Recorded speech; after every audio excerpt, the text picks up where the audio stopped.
The door that closed on its own. I pressed my back against the front door so hard it felt like I might disappear into it. My hands were trembling, slick with sweat, still clinging to the cold metal handle that refused to turn. The shadow was moving closer, each step slow but deliberate, like it was savoring my fear. I shined the flashlight directly at it, praying that the light would make it vanish. For a moment, it flickered, almost like smoke caught in the beam. But then it solidified again, darker, sharper. The hollow void where its eyes should have been locked onto me. I swallowed hard. Stay back. My voice was barely a whisper now. Didn't listen.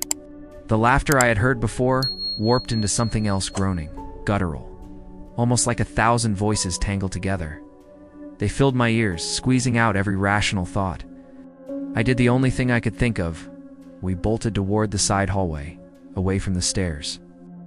My footsteps thundered through the house as I shoved open a door and slammed it behind me. The lock clicked into place on its own, though I hadn't touched it. Panting, I raised my flashlight. I was in what looked like a dining room. The long wooden table was covered in dust. The chairs toppled as if people had left in a hurry. Plates were still on the table, moldy food hardened into black crusts. A wine glass lay shattered on the floor, its shards scattered like frozen tears. For a second, it almost felt normal, like I had just stumbled into someone's abandoned dinner party. But then I noticed the chairs.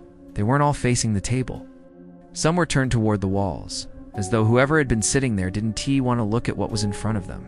Shiver ran down my spine. I moved the flashlight across the room and saw another door at the far end. If I could get through it, maybe I'd find another exit. I hurried over and gripped the knob. It turned easily. Relief flooded me until the door slammed shut before I could open it. I froze, my heart racing. Slowly, I reached for the handle again, but it was locked now, just like the front door. Then, I heard it. A faint scratching sound came from underneath the table. I raised the light, my hands trembling uncontrollably. The sound grew louder, faster, like nails dragging across wood. Dust shifted across the floor, and then silence. I crouched low, hesitating, and tilted the flashlight under the table. At first, I thought it was empty. Then I saw them. Hands pale, thin hands gripping the underside of the table, fingers long and bony, nails sharp and broken. They curled into the wood as if they were trying to claw their way out. My throat tightened. I staggered backward, bumping into one of the overturned chairs. The noise echoed through the room like a gunshot. The hands twitched. Slowly, impossibly, a head began to push out from the shadows under the table. The face was gray, stretched too thin, with hollow eyes just like the shadow upstairs. Its mouth opened wide, far wider than any human mouth should, and a low growl rattled from its throat. I stumbled toward the locked door, slamming my fist against it. Let me out. I screamed, voice cracking with desperation. Behind me, the thing dragged itself out from under the table, its limbs bending in unnatural ways. The sound of its bones cracking filled the air as it straightened, towering over me. My flashlight flickered again, casting the creature's warped body into broken frames of movement, closer, closer, closer, and then the dining room door flew open on its own. Without thinking, I darted through it, slamming it shut behind me. My chest heaved, lungs burning as I leaned against the new wall. I didn't even know where I was anymore. The house was twisting around me, trapping me, reshaping itself like it didn't want me to leave. But one thing was clear.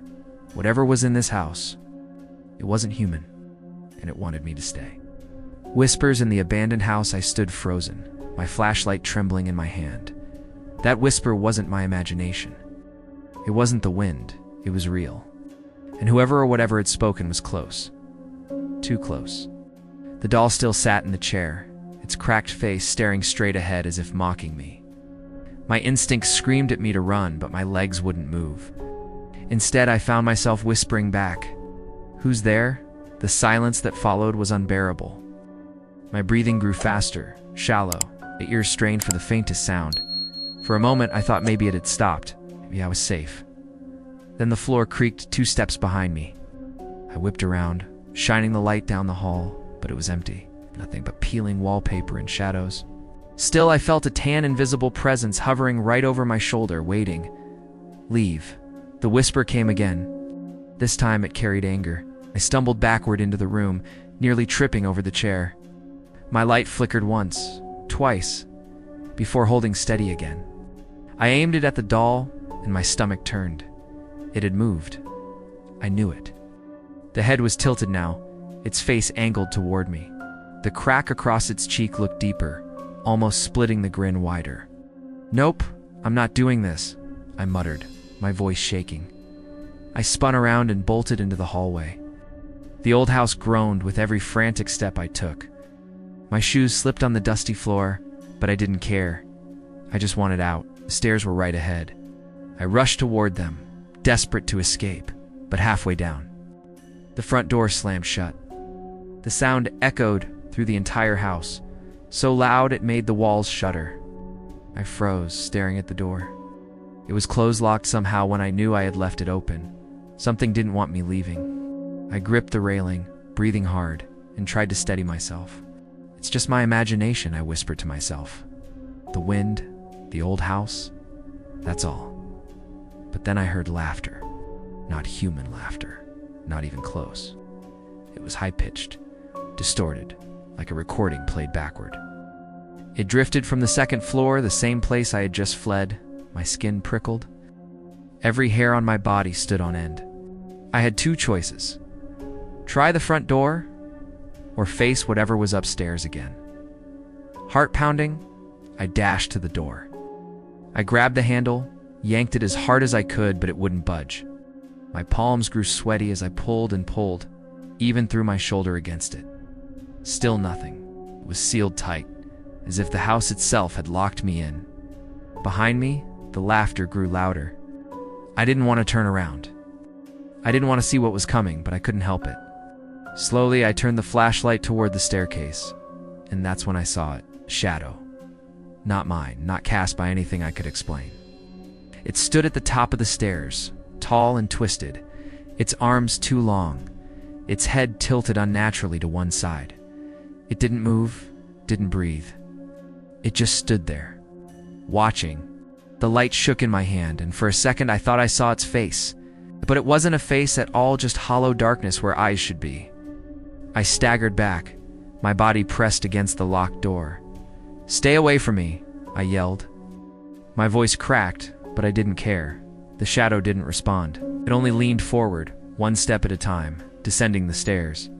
The wood creaked under its weight. With every step, the laughter grew louder, sharper, until it filled every corner of the house. I pounded on the door, screaming for help, but no one could hear me. The world outside felt a million miles away. That's when I realized this wasn't just a house, it was a trap. I had walked right into it. The door that closed on its own. I pressed my back against the front door so hard it felt like I might disappear into it. My hands were trembling, slick with sweat, still clinging to the cold metal handle that refused to turn. The shadow was moving closer, each step slow but deliberate, like it was savoring my fear. I shined the flashlight directly at it, praying that the light would make it vanish. For a moment, it flickered, almost like smoke caught in the beam. But then it solidified again, darker, sharper. The hollow void where its eyes should have been locked onto me. I swallowed hard. "Stay back." My voice was barely a whisper now, didn't listen. The laughter I had heard before warped into something else, groaning, guttural, almost like 1,000 voices tangled together. They filled my ears, squeezing out every rational thought. I did the only thing I could think of. We bolted toward the side hallway, away from the stairs. My footsteps thundered through the house as I shoved open a door and slammed it behind me. The lock clicked into place on its own, though I hadn't touched it. Panting, I raised my flashlight. I was in what looked like a dining room. The long wooden table was covered in dust. The chairs toppled as if people had left in a hurry. Plates were still on the table, moldy food hardened into black crusts. A wine glass lay shattered on the floor, its shards scattered like frozen tears. For a second, it almost felt normal, like I had just stumbled into someone's abandoned dinner party. But then I noticed the chairs. They weren't all facing the table. Some were turned toward the walls, as though whoever had been sitting there didn't want to look at what was in front of them. Shiver ran down my spine. I moved the flashlight across the room, and saw another door at the far end. If I could get through it, maybe I'd find another exit. I hurried over and gripped the knob. It turned easily. Relief flooded me until the door slammed shut before I could open it. I froze, my heart racing. Slowly, I reached for the handle again, but it was locked now, just like the front door. Then, I heard it. A faint scratching sound came from underneath the table. I raised the light, my hands trembling uncontrollably. The sound grew louder, faster, like nails dragging across wood. Dust shifted across the floor, and then silence. I crouched low, hesitating, and tilted the flashlight under the table. At first, I thought it was empty. Then I saw them. Hands pale, thin hands gripping the underside of the table, fingers long and bony, nails sharp and broken. They curled into the wood as if they were trying to claw their way out. My throat tightened. I staggered backward, bumping into one of the overturned chairs. The noise echoed through the room like a gunshot. The hands twitched. Slowly, impossibly, a head began to push out from the shadows under the table. The face was gray, stretched too thin, with hollow eyes just like the shadow upstairs. Its mouth opened wide, far wider than any human mouth should, and a low growl rattled from its throat. I stumbled toward the locked door, slamming my fist against it. "Let me out." I screamed, voice cracking with desperation. Behind me, the thing dragged itself out from under the table, its limbs bending in unnatural ways. The sound of its bones cracking filled the air as it straightened, towering over me. My flashlight flickered again, casting the creature's warped body into broken frames of movement, closer, closer, closer. And then the dining room door flew open on its own. Without thinking, I darted through it, slamming it shut behind me. My chest heaved, lungs burning as I leaned against the new wall. I didn't even know where I was anymore. The house was twisting around me, trapping me, reshaping itself like it didn't want me to leave. But one thing was clear. Whatever was in this house, it wasn't human, and it wanted me to stay. Shadows that moved without me? I slammed the dining room door behind me and pressed my body against it, praying that whatever had crawled out from under the table wouldn't follow. My chest heaved as I tried to catch my breath. The hallway I'd entered was darker than the others. The air was heavy, damp, like the walls themselves were sweating. My flashlight flickered weakly, barely cutting through the black. Every creak of the house echoed louder here, stretching the silence into something unbearable. I forced myself forward.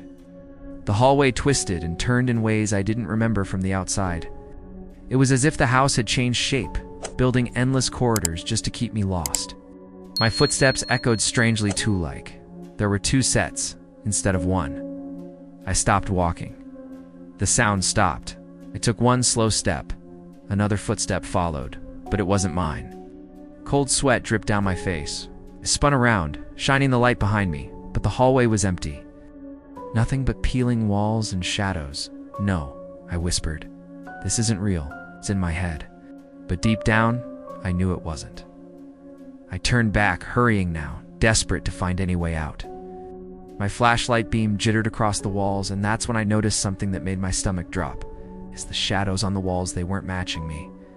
I lifted my hands slowly, the beam steady on the floor, and my shadow lifted too, but there was another one. A second shadow right beside mine. It moved just a fraction too late, like it was mocking me. "Stop it," I muttered, my voice breaking. I waved my arms, jumped, anything to convince myself it was a trick of the light. But the shadow didn't copy me exactly. Sometimes it froze. Sometimes it bent in unnatural ways, limbs stretching longer than they should. And then it turned its head. I gasped, stumbling back, nearly dropping the flashlight. Shadows aren't supposed to turn on their own. They're supposed to follow. But this one was looking straight at me. The moment I realized that, the shadow lunged. I screamed and ran, my flashlight bouncing wildly, throwing broken flashes of light across the warped hallway. Behind me, the shadow's footsteps pounded against the floor, faster, closer. I didn't dare look back. I shoved open the nearest door and dove inside, slamming it shut just as the footsteps reached the threshold. The silence that followed was deafening. I backed away slowly, the flashlight beam sweeping across the new room. It was a bedroom, or at least what was left of one. The bed frame was rusted, the mattress ripped open with stuffing spilling out like guts. The wallpaper was blackened with mold, peeling in jagged strips, and on the far wall was a mirror, tall, cracked, leaning against the corner. My flashlight beam hit it, and I froze, because in the reflection, I wasn't alone. The shadow was standing right behind me. I spun around, but there was nothing there, just empty air. My heart pounded against my ribs so hard it hurt. I looked back at the mirror, and it was still there, still standing behind me, still watching. Its hand began to rise in the reflection, reaching toward my shoulder. No, no, no, I whispered, shaking my head, backing away from the mirror. The glass trembled. Fine cracks spiderwebbed across the surface, as if something on the other side was trying to push through. And then, crack. Jagged fissure split the mirror in two. The shadow inside tilted its head, grinning in a way shadows should never grin. I dropped the flashlight in panic, its beam rolling across the floor. When I scrambled to grab it again and lifted the light, the mirror was empty. But the cold hand that gripped my shoulder told me the shadow wasn't gone. It was here, and it was touching me. The voice that knew my name, the icy grip on my shoulder, made my whole body lock up. My breath caught in my throat, and for a second, I couldn't even scream. Slowly, against every instinct, I turned my head to look. Nothing. There was nothing behind me, just darkness and silence. But the hand remained. I could feel its weight pressing down on me, squeezing slightly like it wanted to remind me it was real. I shoved myself free and stumbled forward, gasping for air. My flashlight beam jittered across the floor as I scrambled toward the door. My palms were slick with sweat, and the handle slipped under my grip. I pulled and pulled locked. Of course. Let me out, I screamed, pounding against the wood. My voice cracked, the sound bouncing back at me from the rotten walls. Then I heard it. My name, whispered. So faint I almost thought I imagined it, but no, it was real. My blood turned to ice. The whisper came again, clearer this time. Your name. The sound of it in that distorted, hollow voice made my stomach twist. Whoever or whatever it was, it knew me. I spun around, my flashlight trembling in my hands. Who's there? I shouted, though my voice came out broken and small. The silence that followed felt alive, like it was listening, watching. Then the whisper came again, closer now, right by my ear. Amy. You shouldn't have come. I yelped and dropped the flashlight. The beam rolled across the cracked floorboards, stopping at the mirror in the corner. The reflection wasn't mine anymore. Stood there me, but not me. The figure in the mirror had my face, my body, but its eyes were pitch black voids. Its mouth curled into a twisted grin that didn't belong to me. I staggered back, shaking my head. Oh no, that's not real. But the reflection lifted a hand out of sync with mine. It tapped on the inside of the glass. Once, twice. Then it spoke with my voice. Let me out, I screamed, grabbing the nearest thing I could, an old chair leg from the floor, and hurled it at the mirror. Glass shattered everywhere, pieces scattering like sharp rain. Reflection fractured into dozens of jagged shards, each one holding a distorted version of my face. But the voices didn't stop. Every shard whispered my name, over and over. A chorus of broken reflections chanting, pulling at my sanity. I clutched my ears, falling to my knees. Stop it, stop it, I screamed, rocking back and forth. But the whispers only grew louder, wrapping around me, sinking into my head. Then silence. I opened my eyes. The shards were gone. The mirror was whole again, unbroken, and in it, I wasn't standing. I was lying down on the bed in the room.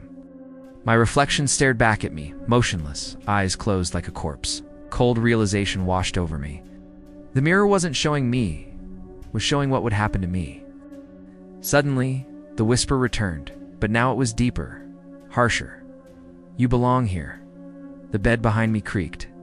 Slowly, I turned my head, and my heart nearly stopped. The mattress, ripped and rotten just moments ago, was shifting.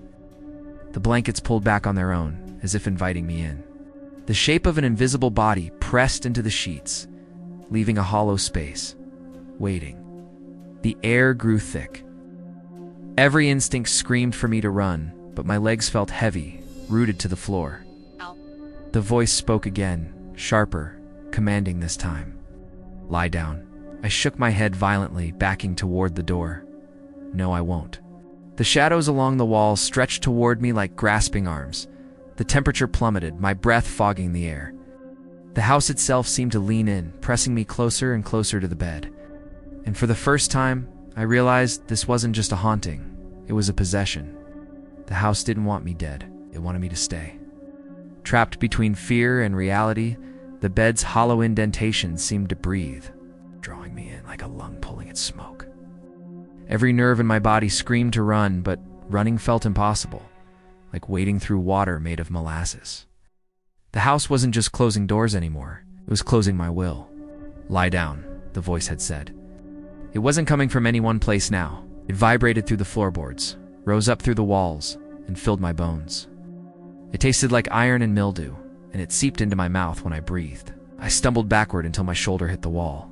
My fingers scrabbled at the wallpaper, tearing strips with the pressure of my panic. The shadow figures along the corridor crept closer, their edges smearing into the air like ink in water. They reached for me with fingers that looked like branches. Every time their shadows touched the floor near my feet, the floorboard beneath me throbbed. My name. Not the polite whisper of someone at a distance, but my name said, as if the house itself had memorized it and loved it. Echoed again. You belong here, it crooned, this time tender, as if coaxing a child into a cradle. The intimacy of it was worse than the threats. It knew me. It wanted me. I tried to scream, but my throat closed around sound. Panic turned to a focused, manic sort of reasoning. Windows, the kitchen, any exit. I forced my legs into motion, shoving past the grasping shadows, ignoring the way they suctioned at my clothes and skin. They left wet, cold marks wherever they touched, and when I looked down, my hands were smeared with a dark film that wiped off in flakes like ash. The hallway looped back on itself, as if the house were a maze that rewrote itself every time I blinked. Doors I'd sworn had been closed now gaped open, corridors that had been straight bent into impossible angles. I lost track of time, if it even existed here. Minutes became minutes that felt like hours. I watched long ago dropped, lay on the floor with the glass spider-webbed, and numbers gone. I pushed through another door and found myself in what had once been a nursery. The wallpaper was patterned with faded animals whose faces had long since melted into stains. Tiny chairs sat in a circle. Toys lay scattered, coated in dust. In the middle of the circle was a small bed, much too small for me, and inside it a doll that mimicked my old one. Only newer, pristine, and smiling with perfect teeth. It turned its head slowly toward me. Across the room, the mirror from before hung like a watching eye. In it I saw not just my reflection, but a procession. Me, then me lying in a bed, then me again, standing and reaching, then me with empty eyes. Now each image flickered and bled into the next. I wanted to break the glass, to shatter it into a million truths, but my body wouldn't obey. Something pressed at my ribs, soft but unrelenting. I looked down and realized the blankets from the rotten bed had slithered across the floor like living cloth and were now coiling around my ankles. Panic flared hotter. I tugged hard, jerking my foot free, but the fabric tightened like a noose. It smelled of old pages and buried things. The house hummed a low, resonant sound that made the fillings in my teeth ache. Then, like a tide, 100 whisper voices layered over each other, saying the same thing in dozens of pitches. Stay, stay, stay, I beat at the air, desperate. No, I managed to choke out. No, I won't. A hand warm and impossibly soft closed over my wrist. It wasn't from a shadow or from behind the mirror. It was flesh, damp and warm, and it gripped me with perfect familiarity, the way a parent grips a child. Only there was nothing human attached to it. It came from the floor, from the seam where two boards met, and the skin there felt like paper, like something cut from a photograph. Ow. My knees buckled. The hand tugged gently, insistent, as if guiding me.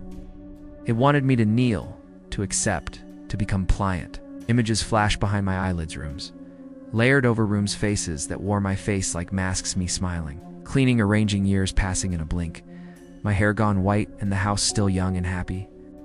You will rest. the chorus whispered. I clawed at the boards, at the hand, at anything. For a second, a memory surfaced.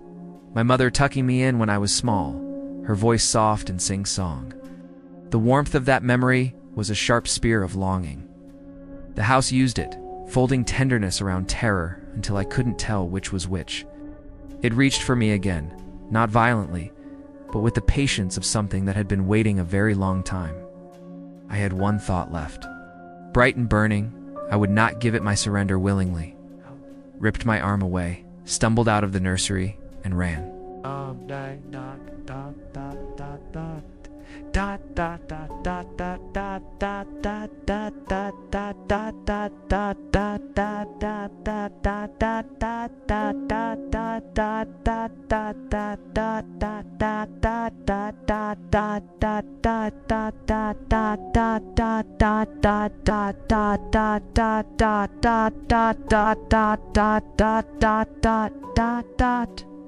The sum board up is at worst was with I'm so white, I'm so want, also wide, I'm so ride, welt I'm so rod, by up, I'm so wait up, I'm also why onward I'd, I'm an out, I'm some all, I'm a some core, I'm up top, I'm so rod a sour work.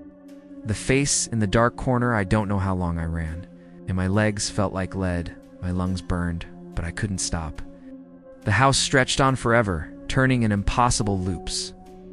Every door I shoved open led to another hallway, another room I swear hadn't been there before.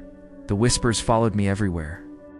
They weren't just behind me anymore, they were inside the walls, crawling under the floorboards, sliding down from the ceiling. They weren't even words now, just low hums and broken syllables that felt like 1,000 mouths murmuring right against my skin. Then I found myself in a long, narrow corridor. At the very end, I saw a faint glow, a door slightly open, spilling weak yellow light onto the floor. Hope surged through me like electricity. Maybe it was an exit. Maybe it was salvation.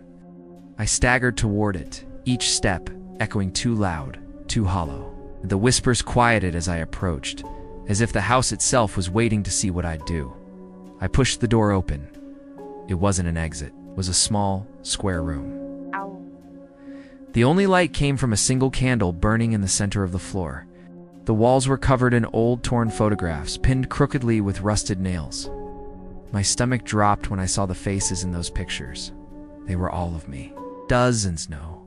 Hundreds of photographs, some recent, some impossibly old. Me as a child, me as a teenager, me standing in places I had never been, me sleeping, me crying, me smiling. Some pictures were even blurred, as if I'd been moving when the photo was taken. I backed away, my whole body trembling. No, this isn't possible. The candle flickered, and that's when I noticed the far corner of the room. Something was there, a shape hunched in the shadows, crouched low, its body hidden in the dark. Only its face was visible, and that face was mine. But it wasn't still. It twitched, shuddering like a broken puppet trying to mimic life. Its lips pulled into a grin too wide, its eyes black voids leaking something thick and dark. The sound it made wasn't breathing, it was clicking, bones snapping over and over inside its throat. I froze, unable to move. My mind screamed at me to run, but my legs wouldn't respond. The thing in the corner tilted its head, studying me with unnatural curiosity. Then it spoke using my voice. "You're already one of us." The words sliced into me like knives. My stomach lurched as bile rose in my throat. "No, I'm not," I whispered, though I didn't believe myself anymore. The thing laughed. Not loud, not wild, just a quiet chuckle that sounded too human. It began crawling out of the corner, its movements jerky and disjointed, limbs bending in ways mine never could. Its hands dragged across the floor, leaving long black streaks. I stumbled back until my spine hit the wall covered in photographs. The edges of the nails dug into my skin. There was nowhere left to go. The candlelight flickered again, and the room seemed to shrink. The photos pulsed, the faces inside them warping, mouths opening as if all of my reflections were silently screaming at once. The creature my face twisted into something monstrous stopped just a foot away. Its grin widened until its skin tore at the corners of its mouth. Dark liquid dripped onto the floor, sizzling as it touched the wood. It leaned close, so close I could smell the rot clinging to it. Its voice rasped into my ear. "Let me wear you." I squeezed my eyes shut, praying I'd wake up, praying this was just a nightmare. But when I opened them again, its face was still inches from mine. Not in its hollow eyes, I saw the truth. This house wasn't trying to kill me. It was trying to replace me. The secret I can never escape the thing with my face leaned so close I could feel the cold breath dripping from its grin. "Let me wear you," it whispered again, and I swear I felt the words slide across my skin like wet fingers. I shoved it away with everything I had. It collapsed backward, but not like a person, more like a pile of broken sticks. Bones cracked and popped as it scrambled upright, jerking toward me with a speed that wasn't human. I lunged for the candle in the center of the room. Maybe fire would work. Maybe it hated the light. My fingers closed around the base, and I hurled it at the creature. The flame flared, then snuffed out the moment it touched its skin. The shadows swallowed the room instantly, pitch black. The silence that followed was worse than any scream. I spun in the dark, trying to remember where the door had been. My chest heaved, my heartbeat thundered in my ears, and then a hand brushed across my cheek. Not rough, not violent, gentle, like it belonged to me. Lashed out, but my arms struck only empty air. A voice rose all around me, layered, distorted, too many mouths speaking as one. "You can't leave." I staggered backward until my hand hit the wall. My palm landed on one of the photographs, sticky with age. In the dark, I realized every picture had begun to peel itself free. Paper crumpled, nails squealed as the photos lifted, floating like dead leaves around me. Each one whispered my name as it circled in the air. I bolted blindly. My shoulders slammed into a doorframe, and I pushed through, stumbling into another hallway. My flashlight flickered weakly from where I'd dropped it earlier. It shouldn't have been here, but it was. This house bent reality however it wanted. I grabbed it and shined the beam forward.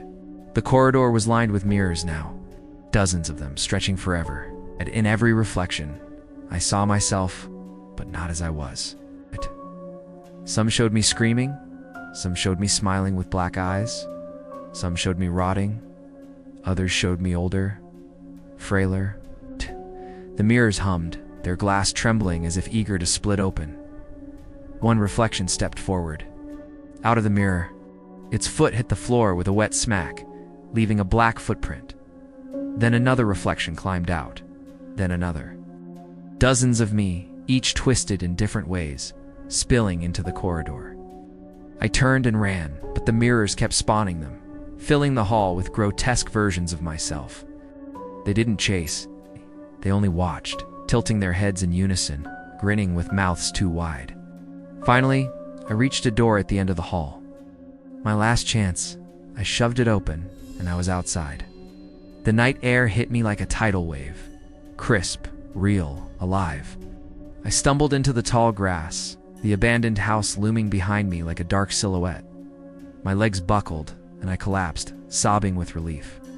But the house, it was silent. Too silent. No wind, no crickets, nothing. I looked at my phone, it was dead, the screen cracked. I pulled it away from my ear, and that's when I noticed the reflection in the black glass. It wasn't me. Face staring back had my features, but those black, hollow eyes, and that grin. My breath caught. I touched my cheek with trembling fingers. The reflection touched too, but a fraction too late. The truth hit me like ice water in my veins. I hadn't escaped. The house had let me go. Or maybe I was never the one who walked out.